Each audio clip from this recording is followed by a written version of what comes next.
اور ترجمہ کرنا کیا ہے؟ یہ وہ ترجمہ کیا کرنا ہے؟ یہ وہ الکتاب کتاب کاتب کتابت وغیرہ. لا اردو میں ڈائریکٹ بولا جاتا ہے کیسے؟ لا علاج لا تعداد لا جواب لا علم.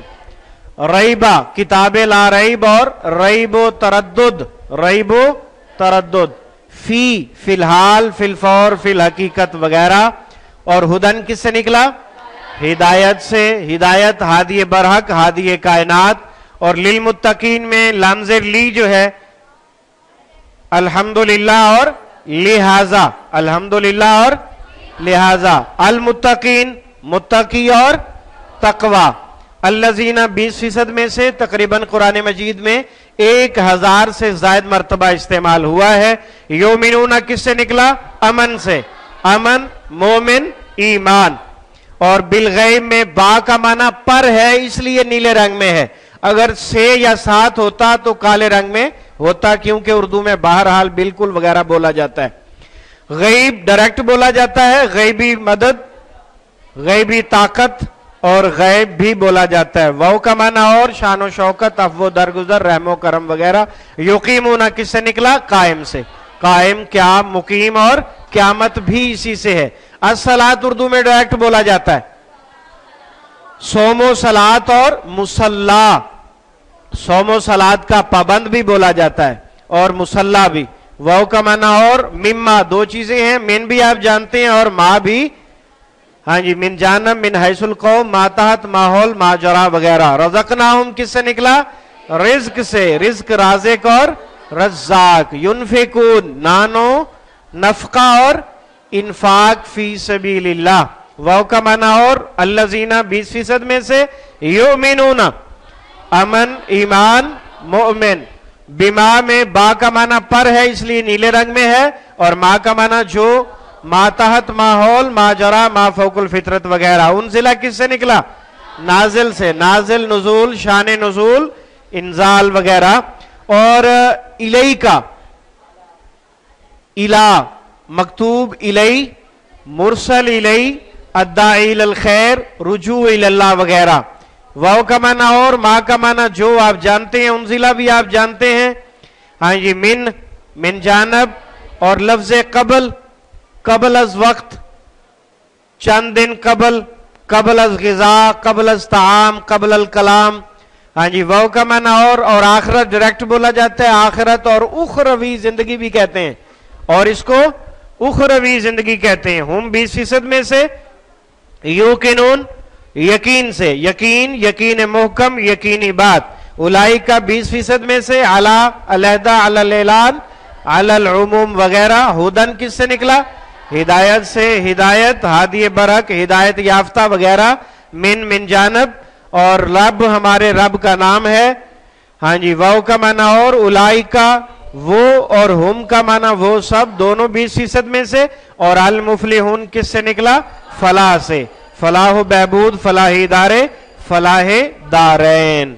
آپ پوری 5 آیات آپ کے سامنے ہیں اور ماشاءاللہ سارے کے سارے الفاظ اکثریت اردو میں استعمال ہو رہی ہے اور بہت کم ہیں جو 20% ہیں. تو اللہ تعالیٰ سمجھنے کے بعد عمل کی توفیق عطا فرمائے. سبحانک اللہم و بحمدک اشہد ان لا الہ الا انت استغفرک و اتوب الیک. وآخر دعوانا ان الحمدللہ رب العالمین.